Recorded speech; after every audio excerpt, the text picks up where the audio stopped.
नमस्कार। यूपी तक के इस मॉर्निंग शो सुर्खियां में आपका स्वागत है। हम बता रहे हैं वो खबरें जो बनी हैं अखबारों की सुर्खियां।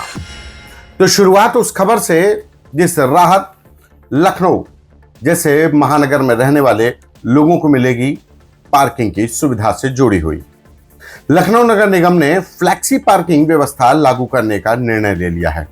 फ्लैक्सी पार्किंग व्यवस्था का मतलब कि पीक आवर के हिसाब से, यानी कि जिस वक्त ट्रैफिक का दबाव ज्यादा होगा, पार्किंग में स्लॉट्स भरे होंगे, जगह भरी होंगी, तो उस वक्त पार्किंग महंगी होगी। और दूसरी बात कि पार्किंग अब रात में भी गाड़ियों की करवाई जा सकती है। जहां जहां पार्किंग होगी वहां पर रात में भी गाड़ियां पार्क होंगी। अमूमन पार्किंग रात में बंद हो जाती है, यानी वहां पर आपकी गाड़ी अगर खड़ी होती है तो वो चोरी होने का डर रहता है, क्योंकि पार्किंग वाले की जिम्मेदारी नहीं होती। लेकिन अब ऐसा नहीं होगा। पार्किंग की फ्लेक्सी व्यवस्था के तहत पीक आवर के टाइम पर, नॉन पीक आवर होगा, वीकेंड होगा, छुट्टी वाले दिन होंगे, वहां पर अलग अलग जगह दबाव के हिसाब से पार्किंग स्लॉट तैयार किए जाएंगे, यानी पार्किंग का शुल्क तैयार किया जाएगा।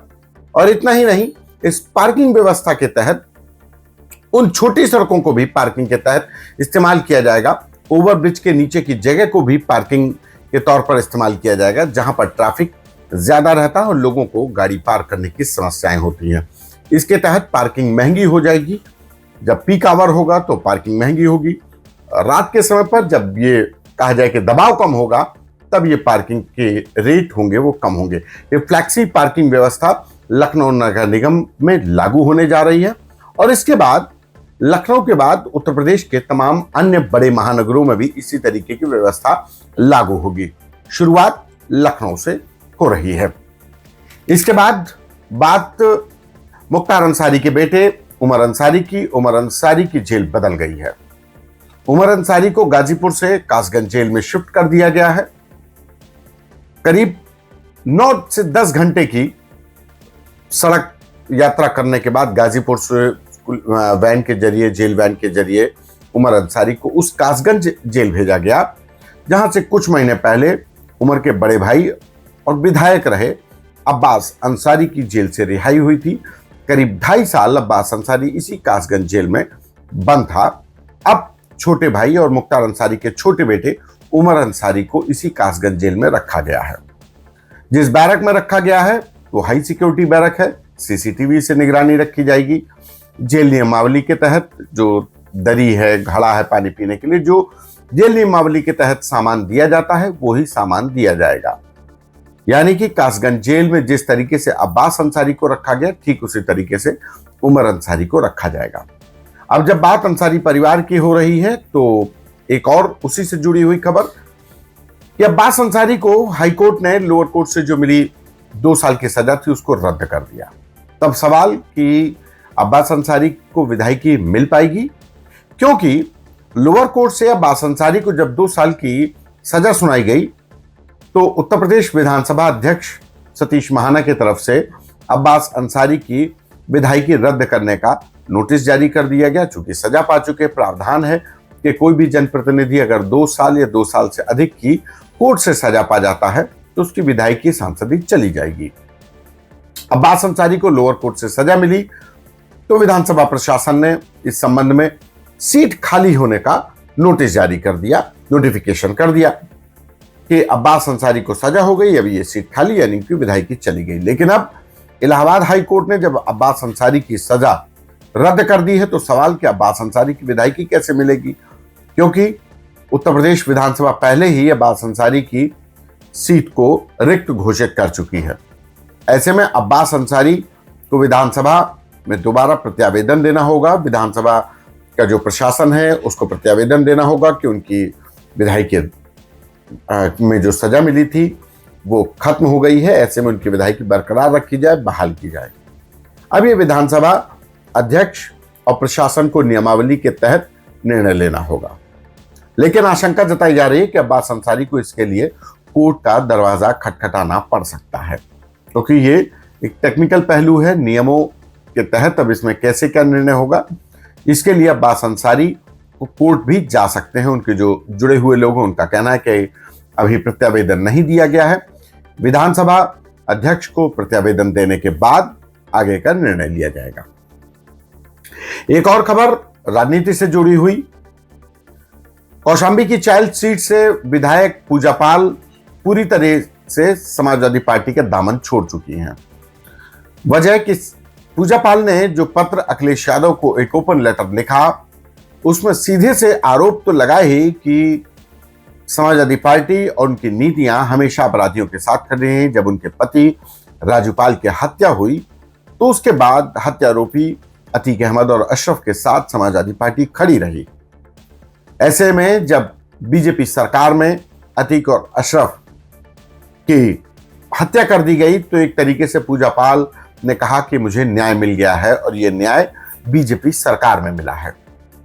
इतना ही नहीं, अपने इस 2 पेज के लेटर में पूजा पाल ने आखिरी में एक बड़ा आरोप लगाया है कि जब से उन्होंने समाजवादी पार्टी छोड़ी है तब से पार्टी के तमाम आपराधिक लोग उनको धमकियां दे रहे हैं और भविष्य में अगर उनकी हत्या होती है तो उसकी जिम्मेदारी समाजवादी पार्टी और पार्टी के अध्यक्ष अखिलेश यादव की होगी। ये लाइनें बहुत अहम हो जाती हैं। पूजा पाल ने अपनी हत्या की आशंका जताई है और इस हत्या की आशंका के पीछे सपा और अखिलेश यादव को जिम्मेदार पहले ही ठहरा दिया है।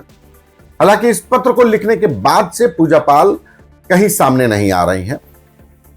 लखनऊ से जुड़े लोग कहते हैं प्रयागराज में है, प्रयागराज वाले कहते हैं मुंबई में है, मुंबई जब उनके और भी लोगों से पूछा जाता है तो पता चलता है कि वो दिल्ली में अभी हैं और दिल्ली में एक राजनीतिक समीकरण तैयार हो रहा है।